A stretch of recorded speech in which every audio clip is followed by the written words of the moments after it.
what's up? Welcome to my YouTube channel. My name is Eris, and today is the beginning of a new series. The reason I had this idea is because basically what I've been doing for the past few years is just creating content on the craft, and I don't know, I feel it's time for me to sort of evolve, and I don't totally want to digress from what I already do.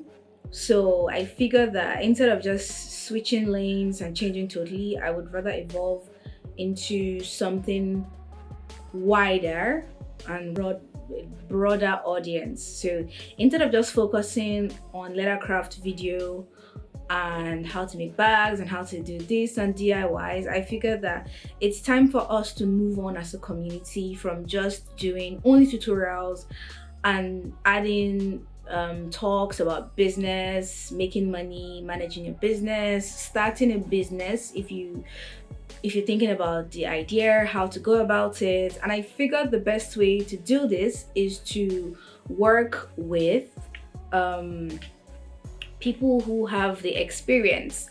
So even me too, I'm looking forward to using this as a chance to meet my mentors, people I look up to, people that I would love to learn from, people that already do the things that we want to do, and they will sort of guide us through the entrepreneurial world. So today is the first episode, and I am starting from my own home, which is KIMDAVE. You already know her. I always talk about her, KIMDAVE, because she's someone I really look up to, and I like the way she set up her own business too. She actually does like 90%, if I'm correct, 90% from her own home.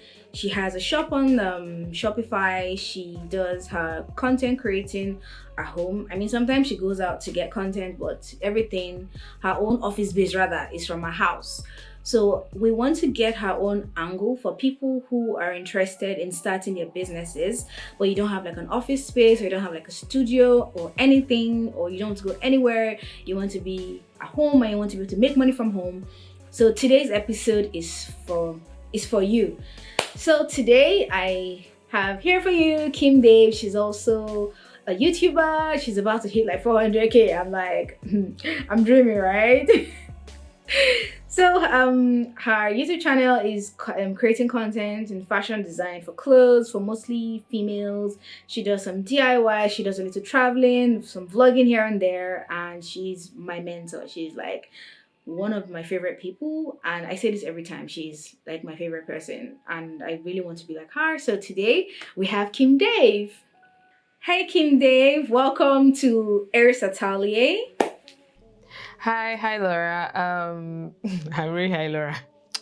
It's so strange because I literally saw you like last month or the month before, but we have to do this virtually somehow. But hi. I know. Hi. Thank you so much for having me on your channel. Yeah, hello. I'm happy to be back again. Nice to have you here. I don't know, for some reason when you were around, I don't know, maybe it's because I didn't have like the concept of what I wanted us to do together. So I was like, what should we film? And I'm like, let me just chill. At least, even if you're back in UK now and all, we can still make things happen. Sure. So the idea came after you left. I was like, oh my God, she's like the best person to bring in on. It's funny because I had to leave for the idea to solidify, but it's okay. Yeah, like the idea had to cook. It was still in the oven. So yeah, the thing is fully formed now. So now I'm ready to do this. Okay. But it's really nice having you here though. I'm just trying to pull up the questions so I don't miss anything. Guys, we need to feed in on the wisdom. Really? She needs to. Yes, say what you want. Come on. Oh, even mom calls you the woman of wisdom. I know I'm not lying. When she said that thing, I was just like, I mean, no, okay, I guess. I don't really consider myself wise. If anything, I try to put myself in other people's shoes before coming to a conclusion or before saying or doing anything. If that is wise, I don't know. Wisdom. What? No. It's really nice to have you there. Here, dude. So my subscribers can get to meet my mentor. Okay, so let's just jump into this quickly. Okay. The first question is, please introduce yourself. We want to meet you. Do I really do? I mean, okay, fine. If you ask, hello everyone. My name is Priscilla. I'm a Nigerian women's wear designer based in the UK. I have a YouTube channel called KIMDAVE where I share basically the process of creating women's wear fashion. So from pattern making, cutting, sewing, sourcing fabrics, and all that good stuff. I also share my journey of running my own fashion brand, KIMDAVE RTW. I also have created an online course that teaches people how to get into sewing. So how to take your own measurements, how to make simple garments. And yeah, that's like a brief intro of who I am and what I do. And yes, Laura Iris Okwan is my cute, loving sister. Oh gosh. Okay, it's really, really nice, at least for some of the subscribers that I have that haven't met you. So that's why I wanted us to do that. I know a lot of people should know because I'm always talking KIMDAVE, KIMDAVE, KIMDAVE. So for those that haven't seen the KIMDAVE, here she is. Okay, so the second question is, okay, I think you've already done a little of that already, but just in case there's anything you missed. So tell us about your brand or company, and how did you come about the name KIMDAVE? Oh, I get asked this a lot. So let me just start from the first question, which is my business.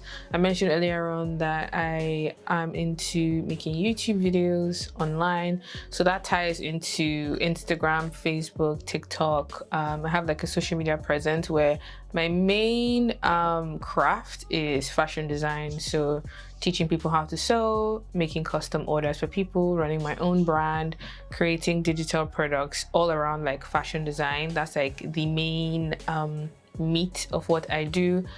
In terms of how I came up with the name, so I was the first female child after like 6 boys, and I think my parents just got excited to give me all the names they've been wanting to give to their female child. So Kimberly is actually my name. When I say this, people just think I'm making, you can call my mom, call my dad. They actually named me Okban, Priscilla, Ogenefejiro, Kimberly. And I think there was another name when I Mercury or so, but I just kind of shortened it down to just Priscilla Okban now. Yeah, you know, Mercury was my name at one point. I was just like, well, I don't know about Mercury. So Kimberly is my other English name. It's not in any of my documents, but my parents named me that. So I got the Kim from there. And then Dave is my dad's name. So that's how I came up with the business name KIMDAVE. So it's still my name, but it's not my name. Don't know if that makes sense. Wow, that's nice. At least I knew most of that, but I'm just gonna pretend like I'm surprised. You already like, know this. Yeah, you already know this. So but I just wanted you guys to. Yeah, but they don't know. Okay. They have to know. So because that's it. Every brand name, they've always had this journey and how they went from point A to point B to where they are. Okay, so now is the third question. This is kind of personal. It's who inspires you? Ooh. I think I answered this question recently on my channel because someone had asked me on Instagram, but I think it goes from different phases in my life. Like who inspired me when I was 20 is different from who inspires me now, but they're a combination of like different people and reasons. In terms of like my drive to stay focused and grounded, like in terms of like my work, running my brand, making content, I will say my audience at this point is what inspires me. Knowing that the work I create is empowering someone, that really keeps me going, because I know it's not just for me anymore. I know it's not just for views, it's not just for money. It's like, this is impacting someone's life, this is making a difference in someone's life. So that thought keeps me going when I want to make a video that is not really up to par, or when I'm tired and I want to just give up on a project. I remember somebody's going to watch this project, that information is going to help someone start a business or help someone figure out a design. That just keeps me going. So that inspires me hugely right now. Something else that inspires me is my family. I do believe and I try I'm at a point where I know financially I need to get to the point where I can take care of my family, not just my husband and my future kids, but like my parents, my siblings.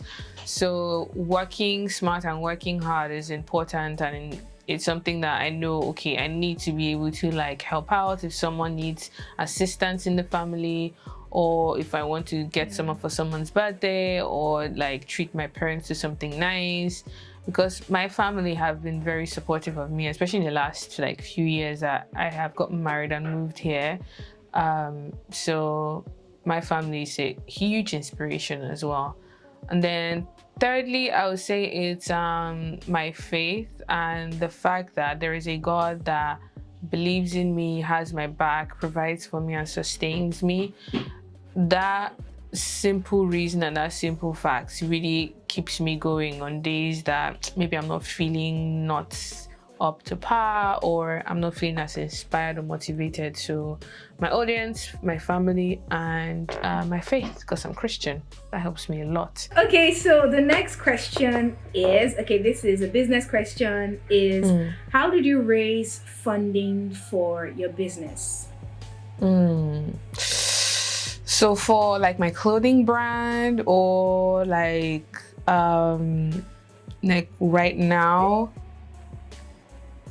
I think at this point, yeah, you should just give us like the different parts of it, because most people tend to lump everything together, but I'm guessing you compartmentalize. So maybe you could just walk us through the steps for people who want to be where you are now, or people who just need guidance with things like this, because funds is always like a big issue when it comes to businesses. Okay, so when I'll start out with when I created my first collection in 2019, give or take. That collection I made before the pandemic, and I had worked in retail for a few years after I finished fashion school. Because when I was in fashion school, I was already working part-time in retail. So I worked in different clothing brands. I worked as a sales associate, which is the person you see when you go into a store, that shows you the different sizes, helps you in the changing room, puts your clothing transactions through the till. That was a job I had for a good number of years for different brands. So when I was doing that job, I was saving up on the side because I knew eventually I wanted to start my own brand. So that was one thing I did. I worked part-time and I saved up money. Something else that really helped was I was already in a relationship with someone who was very supportive of what I was doing. So my husband is one of the biggest factors why I think my journey has gone this way. And I always give him credit for that. Like having his support, like both emotionally, financially, and psychologically, has been very, very helpful. So on months when I could not like pay rent or like buy food or all those things that on the normal day you have to figure out yourself, he would help out, and he still helps out a lot till today. So he was like very helpful when I was like saving up for my for the collection I was working on. And what else helped? What else helped? I think those are the two main things, because I didn't really have, like, my parents didn't just give me like a huge sum of money to say, take, go and start business. I didn't really have that, but they did pay my tuition through school. So that I'm forever grateful for. But it was mainly saving up from working part-time. And then my channel started to pick up and I was able to save. One moment. I was able to save up some of my AdSense as well. So that really helped. That really helps. It was mostly from my own savings and then like family. Okay, so thank you for that answer. So the next question is, what values and principles have helped you as an entrepreneur? That's in your entrepreneurial journey as a business owner.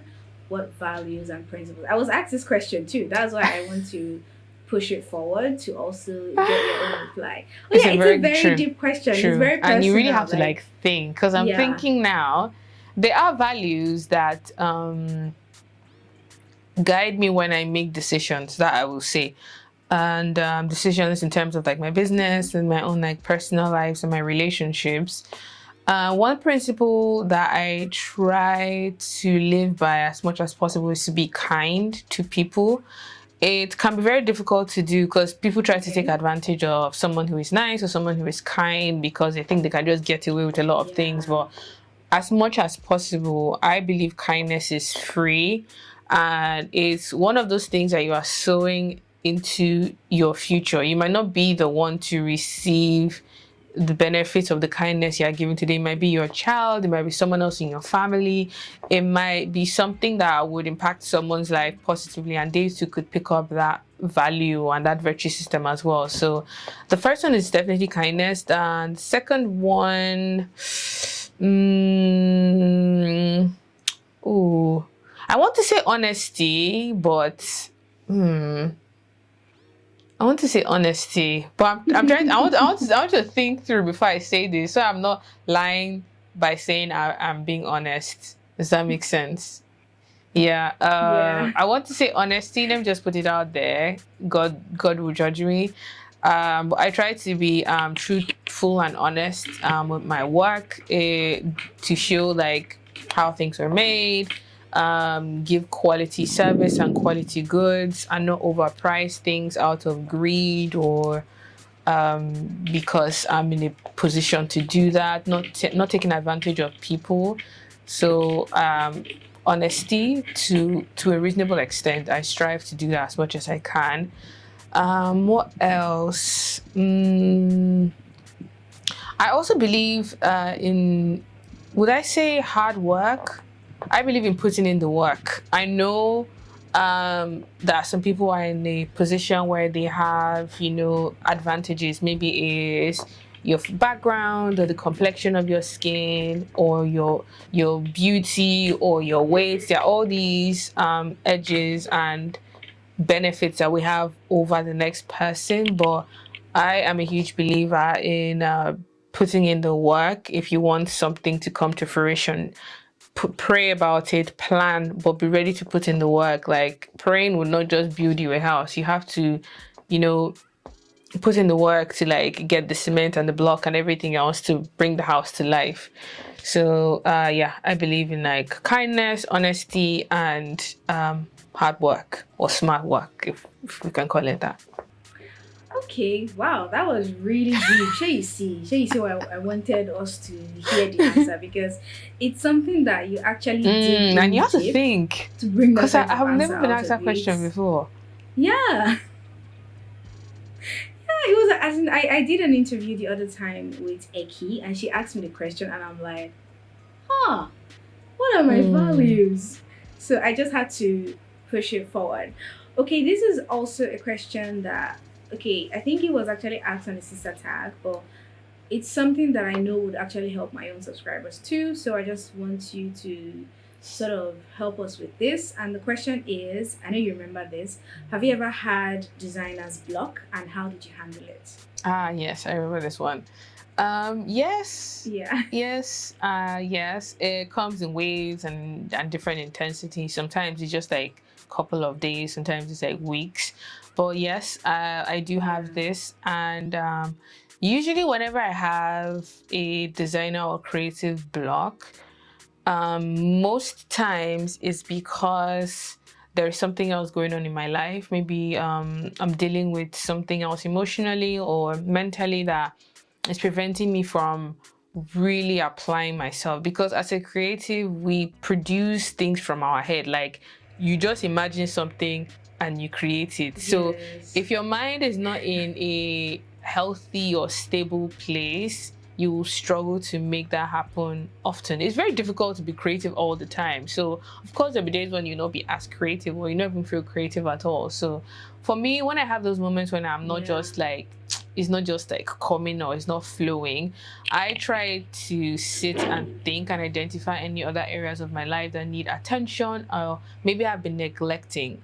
Some, I know for a fact that if my prayer life is not on point, I struggle to create, I struggle to stay grounded, I struggle with feeling competent and feeling, there's this full feeling I have when I know I'm praying well, I'm studying the word, I'm going to church, my spirit is aligned with the purposes and will of God for my life. So I know for a fact that if I'm not praying and if I'm neglecting my spiritual life, I will have issues creatively. It always happens for me that way. So I identify areas that need attention, I try to address them, and if that doesn't work, I just step away for like a couple of days or hours if I can, because sometimes we have deadlines that we have to meet. I step away from them and just do something else that that you enjoy. Another hobby, Yeah. go outside, go for a walk if you can, because I know going for a walk in Lagos might be tricky. but but go for a walk if you can, go for a Yeah. drive, go grab a meal with friends. If you draw, just do something else that will just take your mind off of the fact that you're having a creative block. And I have just found that just doing that just helps me to like relax mentally and just like, I don't know, get me feeling good again to just make work that is not work per se.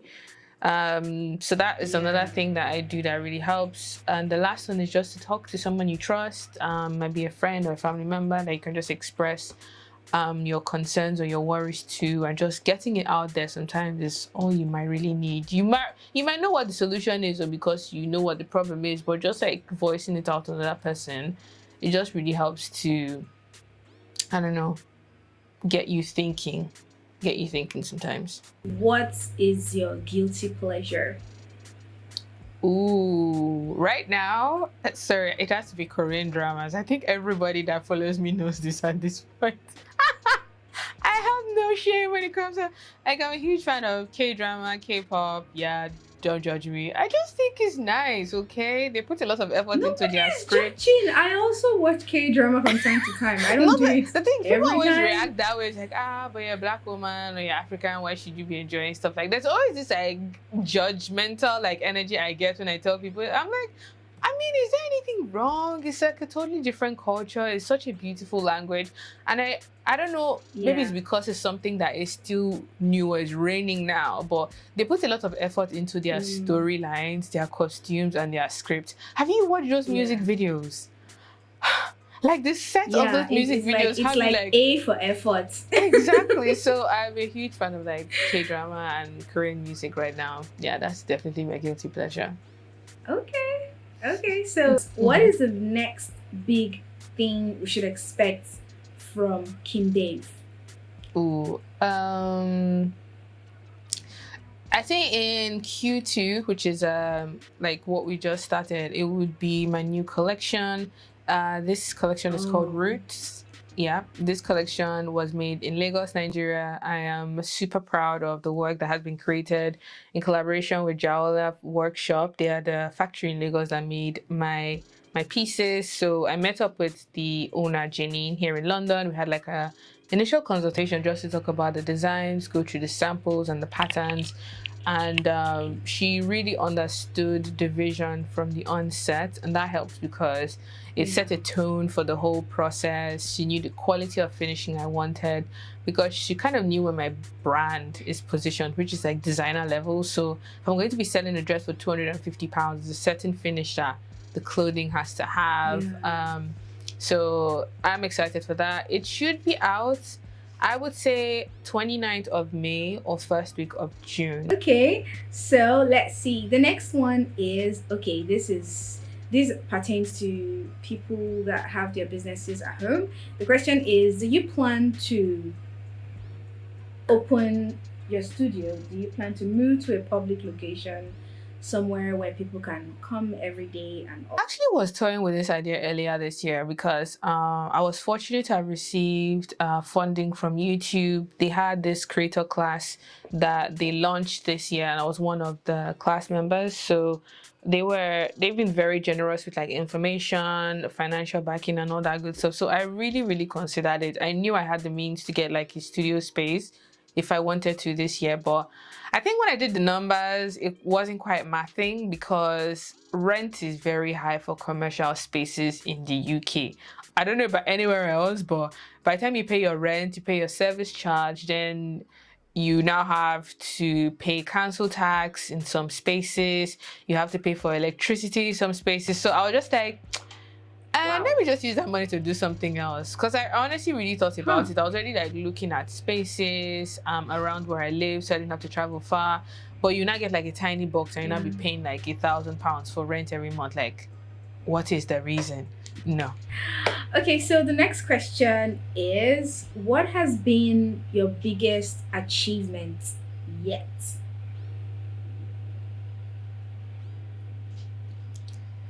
Are you pondering? This is one of those questions that, depending on how you answer it, it tells a lot about you, whether you're a vain person or whether... No, this is a safe space. Nobody is judging. It's a safe space. I would definitely say the Black Voices class of 2022, because out of a multitude of creators, they only picked 135 Black creators worldwide. So that I think when I read that email that I had been selected, I remember just feeling so overwhelmed and emotional, because that was around the time that I think I had lost a sibling.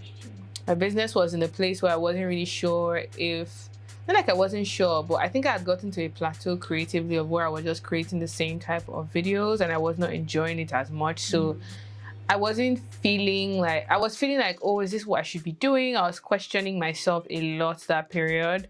So just hearing that just was like a reassurance from God, like, don't worry, you're doing all right, baby girl. Here is something to like give you a buffer, because that's how I feel about the experience. It's like a huge buffer for a year to allow me to do a lot of things creatively without worrying. Oh yeah, like I was really proud, like when I heard about the Black creators thing and you were one of them, and I'm like, oh, my sister is doing big. Oh, seriously, I was super proud. I think there was like a billboard, right, and they put you guys up on this thing. I'm like, she's a celebrity. Okay, so this is the last question, and this is, I think the idea for me was giving us like take-home assignments. Let us go and also get more knowledge. So finally, we know that you kind of create a successful business without reading and doing constant research.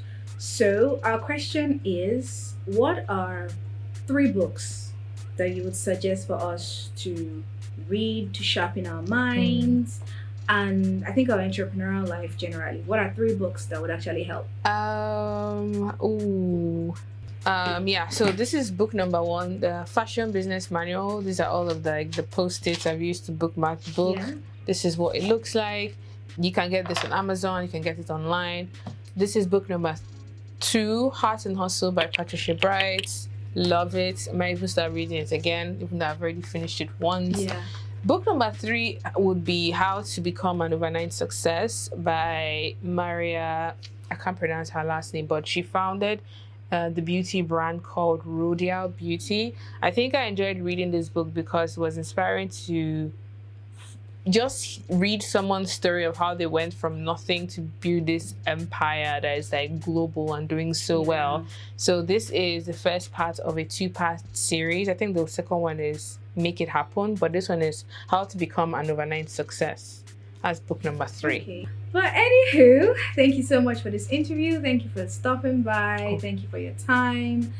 Thank you for the wisdom you have shared with us today. Thank you for everything. And I hope my subscribers were able to learn from the information you have shared with us today. I hope we get good feedback on this. And if they also have questions, you guys can put that in the description and we will get back to you on your pressing issue.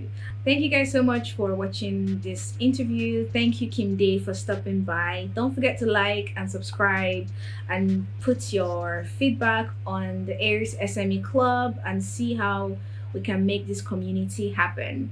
All right, guys, and KIMDAVE, thank you. Love you so much. Thank you.